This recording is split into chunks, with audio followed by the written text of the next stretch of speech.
Bem-Estar e Movimento. Apresentação: Márcio Atala. Olá, ouvintes da CBN, o Bem-Estar e Movimento de hoje está no ar e vai falar mais uma vez sobre alimentação.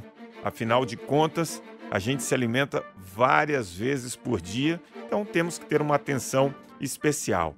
E para ajudar a gente com esse tema, eu convido a nutricionista Carolina Pimentel.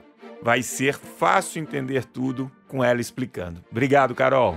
Obrigada a você, Márcia. É sempre um prazer estar por aqui, poder conversar com você e levar informação para todo mundo. Você sabe que durante muito tempo nas minhas palestras, eu falava assim, gente, tudo tem a ver com frequência, tudo tem a ver com quantidade que você consome os alimentos. E eu nunca gostei muito da ideia de dar um poder de remédio a algum tipo de alimento. Então a pessoa às vezes achava, eu estou comendo chia de manhã, então isso é como se fosse um grande remédio. Isso isoladamente talvez tenha um efeito insignificante. Claro, isso associado a outras coisas e feito com frequência, né? Isso pode ter um resultado bacana na nossa saúde. Então, a primeira pergunta que eu queria te fazer é: existe alimento saudável ou uma alimentação saudável? Excelente maneira da gente abrir a nossa conversa, né? Alimentação saudável, com certeza. Por isso que hoje todos os estudos, eles corroboram em dizer que o que de fato importa é um padrão alimentar.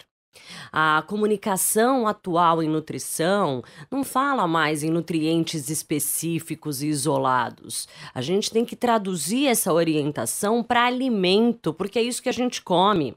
Né? A gente não vai ao restaurante e pede ali um prato de carboidrato com molho de licopeno. Né? Você pede um macarrão ao sugo naquele momento porque você estava com vontade de comer aquilo. Então, assim, é o quanto a gente precisa traduzir todas essas informações para alimento e contextualizar num padrão alimentar, ou seja, na alimentação.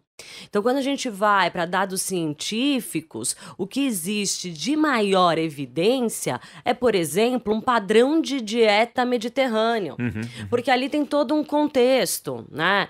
Então, sim, o azeite de oliva tem propriedades importantes, está associado a diferentes desfechos promotores à saúde, mas é num contexto de uma alimentação que é rica em cereais integrais, em grãos, em frutas, verduras, legumes, sementes, oleaginosas, é o que tudo importa. Você falou, a gente se alimenta várias vezes ao dia, né? A gente escolhe alimentos várias vezes ao dia e toda escolha importa, né? Todo momento é um momento para a gente fazer uma escolha melhor. E aí compor um padrão saudável. Eu acho isso bem interessante, né? Só que durante muito tempo, ou ainda alguns profissionais, eles pregam muito assim um alimento que é bom e um alimento que é ruim para a saúde.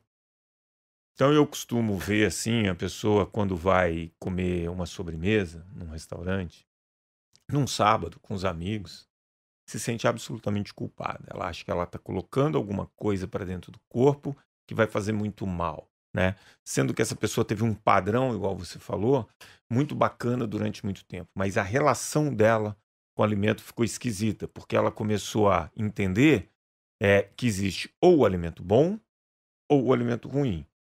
E como ela lida com isso? Às vezes ela come, ela se sente tão culpada que isso gera uma série de outras reações.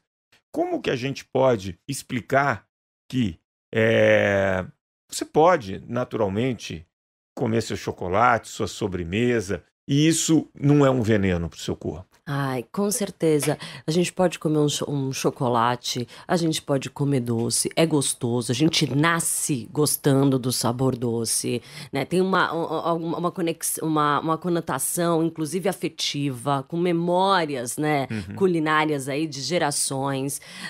A gente aqui no Brasil é um país que coloca açúcar em tudo, inclusive nas frutas, né? As compotas, aqueles doces açucarados, isso foi levado de geração para geração e construiu também uma identidade gastronômica e cultural brasileira, né? Que é óbvio, faz sentido justamente dentro desse contexto e com moderação.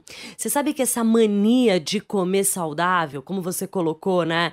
Então tá, a gente agora colocou o açúcar como tanto vilão, e de fato é preciso moderar o consumo do açúcar, obviamente, mas esse fato que você colocou, eu tô num restaurante, vou pedir uma sobremesa e logo me sinto culpada. Isso gerou um transtorno, uma mania de comer saudável, que se chama ortorexia, e que está, inclusive, dentro dos profissionais de saúde que estão orientando dieta. Né? Então passa por nós essa consciência de que muito mais do que isso é um relacionamento saudável com a comida, um comportamento saudável com a comida. E não dicotomizar, isso é ruim, isso é bom, isso é ruim, isso é bom. Sobremesa é ruim se você escolher sempre todas as refeições sobremesa e ainda que ela ocupe o lugar, por exemplo, de uma fruta. Né, que deveria ser uma escolha prioritária. Aí eu tenho um contexto onde ela pode ter uma relação ruim com a saúde. Agora, uma vez ou outra, né? E uma vez ou outra eu digo assim, nesse momento social, o fato de compartilhar a refeição, de você fazer a sua sobremesa e oferecer para a família, isso é saudável, né? Isso faz parte do comportamento humano em relação à alimentação. Eu gosto muito dessa sua fala, porque ela vem ao encontro de um estudo recente que saiu mostrando o consumo de sal da população brasileira, né? Então, todo mundo imagina assim, o sódio, com certeza, o refrigerante é um dos 5 alimentos mais consumidos com sódio. Não era, porque ele não tem a frequência que tinha outros alimentos que a gente adiciona. Então, a frequência ela é muito importante. E aí, vem outra coisa que você falou, que é o aspecto cultural, né? Eu sou mineiro, né? Mineiro tem a coisa do leite, né? Não é à toa que tinha a República do Café com Leite, porque o leite era de Minas. E aí muitas vezes se ouve profissionais falando o leite ele é um veneno para o corpo. E isso, não vou entrar aqui na discussão, enfim, mas é o que isso causa na cabeça das pessoas que consomem essa informação. Então, as pessoas vão ficando com medo de isso. fazer escolhas que antes que são naturais. Né? Como você falou, você é mineiro, você acordava todo dia de manhã, provavelmente ali na sua casa tinha o café e esse café tinha leite. E as sobremesas eram à base de leite. Né? E os queijos, então, né, que fazem parte aí de toda essa identidade cultural. Quando a gente leva essa informação de demonizar um alimento, né, ou colocar essa luz tão negativa sobre ele, é preciso, eu acho que isso é um desserviço de saúde pública, né? Porque tá bom, então eu vou parar de tomar leite, o que eu vou tomar no lugar desse leite? Qual vai ser a substituição que eu vou fazer? Né? Eu falei que a gente não faz mais recomendação baseadas em nutrientes, em nada disso, mas ainda o leite é a principal fonte de cálcio. Né? Então eu retiro, na população infantil, eu retiro leites e derivados, eu vou substituir com o quê? É claro que a gente não está falando daquelas pessoas que de fato são intolerantes, né? Ou que têm alergia à proteína do leite de vaca, por exemplo, que aí a gente tem manejos. Mas de uma alimentação saudável, esse consumo, ele deve existir e de maneira moderada. Também não tem nenhuma recomendação falando beba leite no lugar da água. Exato. Não, ele faz parte ali de um grupo específico e é 1, 2 porções por dia. Exato. E aí, quando a gente está falando de alimentação saudável, hoje tem um ativismo em cima de alimentos sem agrotóxicos, né? E aí a gente entra nos orgânicos. O orgânico, de fato, ele tem muito mais vitaminas, minerais, ele é mais saudável do que o alimento, enfim, tradicional. Na verdade, o que acontece, a gente tem estudos brasileiros que já se debruçaram em quantificar o teor de vitaminas e até de antioxidantes desses de hortaliças que são orgânicas. Só que não é ainda um estudo comparativo, né? Ou quando se compara, as amostras que a gente tem de orgânicos são muito menores do que o convencional. Então a gente precisa olhar com isso com um pouco de cuidado. É claro que tem hipóteses importantes, por exemplo, que os alimentos que são feitos a partir do modo de produção orgânica, eles têm um maior teor de vitamina C, eles têm mais compostos fenólicos, que são justamente esses antioxidantes, e um menor teor de nitrato. Isso porque essa hipótese é levantada, porque à medida que a gente não coloca nenhum defensor agrícola para aquele alimento, ele tem que recorrer a vias endógenas para produzir os seus próprios defensores, que na planta, né, justamente esse ativo, esse antioxidante, que para a gente tem essa função importante aí no combate aos radicais livres. Então, sim, a hora que se analisa um alimento orgânico, ele tem um maior conteúdo desses nutrientes. Agora, colocar isso em depreciação ao alimento convencional, a gente precisa ter muito cuidado, porque a gente ainda não tem esses dados que comprovem necessariamente essa hipótese, e muito mais do que isso, qualquer informação que atrapalhe, que bloqueie, que crie mais uma barreira para a gente consumir fruta, verdura e legume é inadequada. Exato, essa era a minha próxima pergunta, né? O alimento que não é orgânico, obviamente, ele continua tendo fibras, ele continua tendo lá suas vitaminas, seus minerais, e isso faz toda a diferença para a nossa saúde, né? Se tem uma verdade é que fibras... Exato, se tem uma verdade é que 5 porções ao dia de frutas e hortaliças é exatamente isso que vai proteger a sua saúde, principalmente das doenças crônicas não transmissíveis.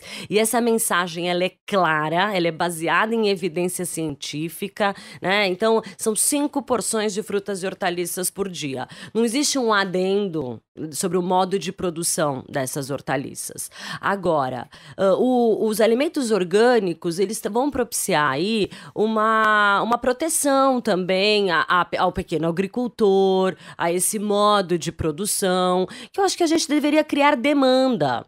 Agora, um país como o Brasil, que tem 0,3% do território só de uma alimentação orgânica, com os preços que são inacessíveis, uma insegurança alimentar, que só tem crescido. Como a gente vai falar escolha alimentos orgânicos? Como que a gente vai falar para 26% da população que vive com meio salário mínimo? Exato. E que só 1 a cada 3 brasileiros consomem as quantidades corretas desses vegetais. Então, o meu discurso vai ser sempre incentivar a soberania do consumo de frutas, verduras e legumes. Você tem a opção, você pode criar essa demanda por alimentos orgânicos, excelente. Mas você não acha que esse discurso da alimentação saudável fala para uma bolha elitista? Fala.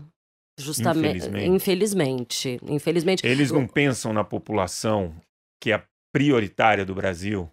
Não tem educação nutricional, que é uma disciplina que deveria ser oferecida pela rede pública de ensino, para todo mundo precisa aprender a comer, né? Então eu acho que assim, discutir agrotóxicos e orgânicos ainda sobre essa questão nutricional especificamente, a gente tem que avançar muito em termos de educação e educação nutricional propriamente dita, para, como você falou, não virar um discurso embolhado, bolha, né? Porque assim, eu vou 3 exemplos aqui, vamos por partes, né?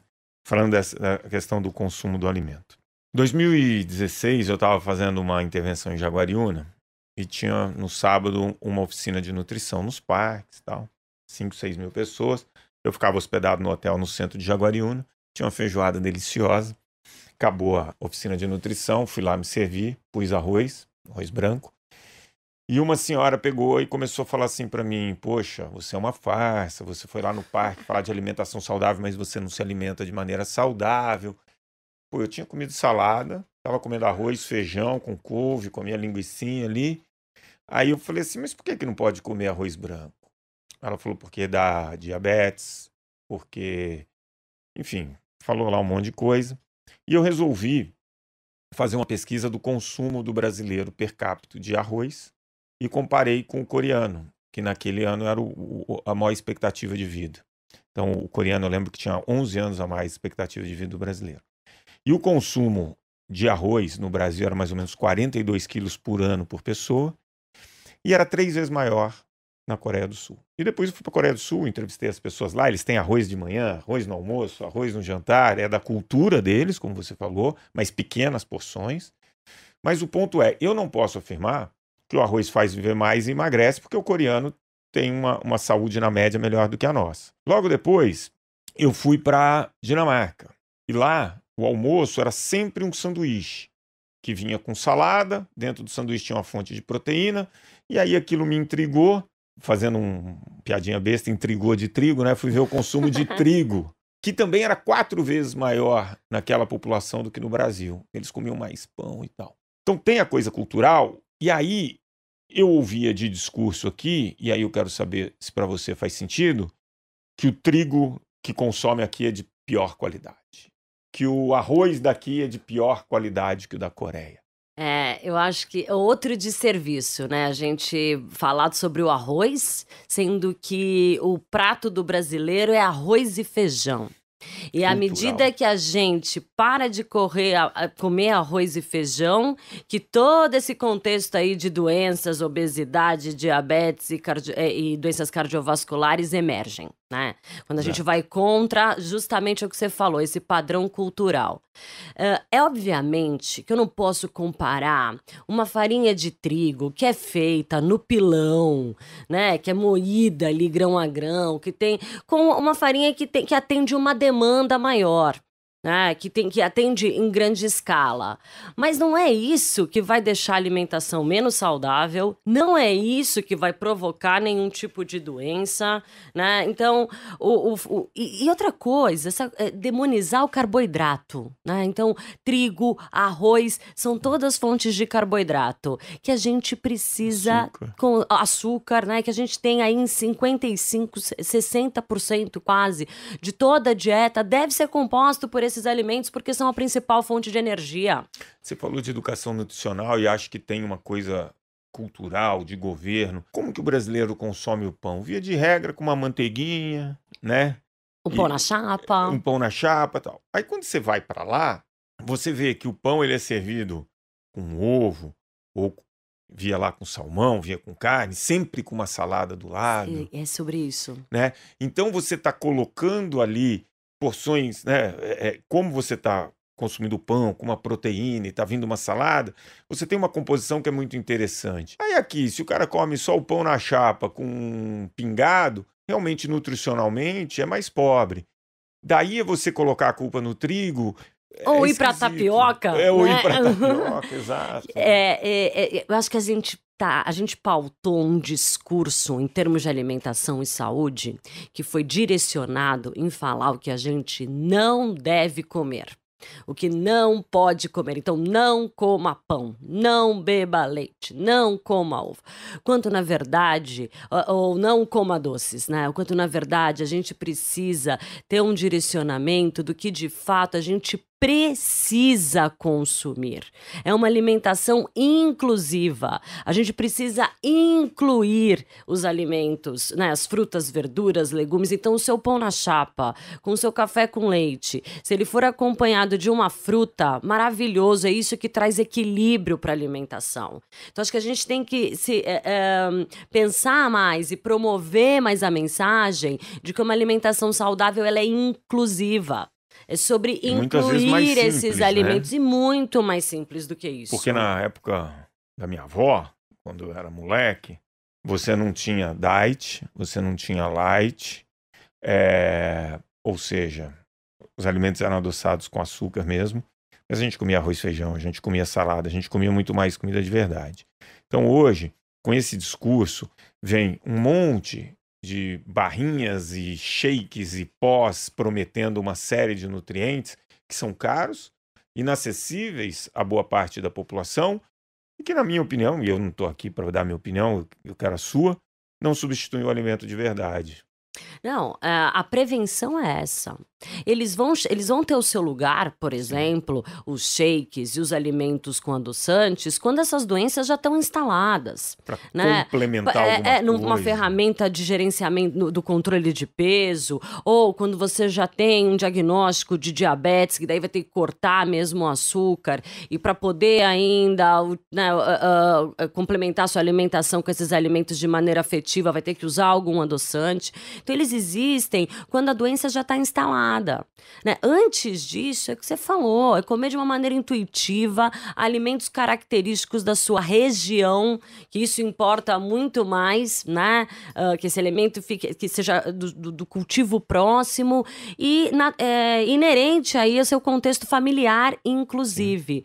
Você quer outra boa do arroz, Márcio, você não falou, né? Primeira dica é não coma depois de uma palestra, só tem fiscal de prato ali, eu não faço mais isso, né?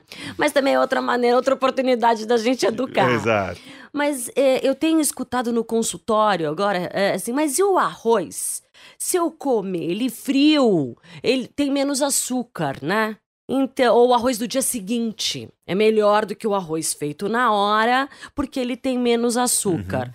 Bom, se for pensar quimicamente, até é verdade, porque o arroz depois de frio, ele tem um processo de retrogradação do amido, olha que palavra difícil, Bonito, né? justamente para ninguém entender, né? Então todo mundo acredita. E aí, esse nível de glicemia no sangue, ele vai, né? Se eu comer o arroz isolado, né? Ele pode ser menor. Mas então vamos comer o quê? Arroz gelado? Que é mais eficiente ainda? Né? Ou quem é que faz uma refeição só de arroz? Então, aí entram vários aspectos. Primeiro, prazer da alimentação, porque você está comendo frio o arroz. Aí você tem o outro aspecto. Normalmente o arroz, culturalmente, o brasileiro consome com o feijão, que aí gera, né, uma proteína interessante, mas mais do que isso, quanto de caloria eu vou, né, deixar de consumindo frio num balanço total do dia seguinte? Exato, não faz o menor sentido, né? E a gente também não come índice glicêmico, né? A gente come ali um prato que tem arroz, feijão, uma carne, deveria ter também umas hortaliças, né? É isso. E nesse bolo, né, todo alimentar, é isso que vai fazer diferença. Por quê? Porque quando a gente inclui, lembra, a alimentação que tem essas hortaliças, tem mais fibras e são elas que vão nivelar esse açúcar no sangue. Não é se o arroz tá frio, tá quente, tá gelado, né? Vamos fazer nessa parte aqui, final, um bate-bola.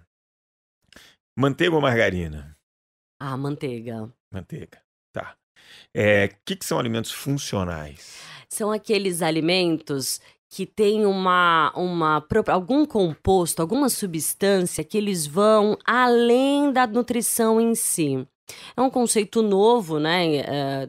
Aqui no Brasil desde a década de 90, mas eu vou dar um exemplo. A beta-glicana da aveia, né? É uma fibra que tem especificamente na aveia. Essa fibra, quando é fermentada pela nossa microbiota, ela forma um outro composto que o fígado entende que pode eliminar mais colesterol. Então, ela tem um efeito específico na diminuição do colesterol. Por isso que a aveia é considerada um alimento funcional. Os peixes de águas profundas e salgadas, né, que tem o ômega 3, que também vão ter um desfecho importante aí na saúde do coração e na função cognitiva, no cérebro. Por isso são considerados alimentos funcionais, sempre dentro do contexto. Mas aí a pergunta tem que ser consumido com regularidade. Com regularidade. Senão eu vou consumir uma vez por mês, eu não tô achando Não, que tem que fazer parte da sua alimentação, exatamente isso. Tá. Ovo. O último estudo que foi assim importante, né, para direcionar as recomendações do ovo, foi uma revisão sistemática que foi feita especificamente com portadores de diabetes. Ali observou-se que o consumo de ovos estava relacionado a um aumento da doença cardiovascular e da mortalidade por essas pessoas portadoras de diabetes. Para a população saudável, de uma maneira geral, A gente tem aí o consumo de ovo uma vez por dia como ok, né? Lembrando que algumas recomendações falam para não ultrapassar isso de 5 ovos na semana, mas o problema não está no ovo em si. O problema está fazer uma refeição com 10 ovos e não ter mais espaço para um alimento que é verde, amarelo, vermelho, né? Para essas hortaliças. É roubar o espaço daqueles outros que de fato importam. Então pode comer o seu ovinho com tranquilidade, né? Desde que você não faça uma dieta baseada em ovos. A soja. Né? A soja ela tem causado aí polêmica, principalmente no consumo dos homens, que acham que, de alguma maneira, ele possui algum tipo de hormônio feminino, enfim. O que você tem a dizer do consumo da soja? Bom, a soja ela tem um fitoestrógeno que se chama isoflavona. Isso no alimento em si, né? Quando esse alimento ele é muito processado, no sentido de extrair a bebida, por exemplo, ou a própria proteína, a proteína texturizada da soja, essa isoflavona acaba se perdendo porque ela é sensível, né, à manipulação. Mas o lance é que essa isoflavona, que é muito parecido com o estrogênio humano, ele vai atuar em receptores que a gente já tem. Então, por isso que no Japão, eles veem que em mulheres no climatério, onde os níveis de estrógenos estão baixos, o consumo de soja na forma de alimento, né, pode ter um efeito interessante, uma vez que complementaria esses receptores que ficaram ali vazios, porque a gente está produzindo menos. Então, não vai causar num homem nenhum efeito estrogênico, ele já tem aqueles receptores, né, e é dentro desse contexto da alimentação saudável, né? Também não é uma alimentação só baseada em soja. Né? Exato. Bom, agora a gente vai caminhando para o final e são aquelas 3 dicas que os nossos ouvintes vão levar para casa. 3 dicas para levar para casa.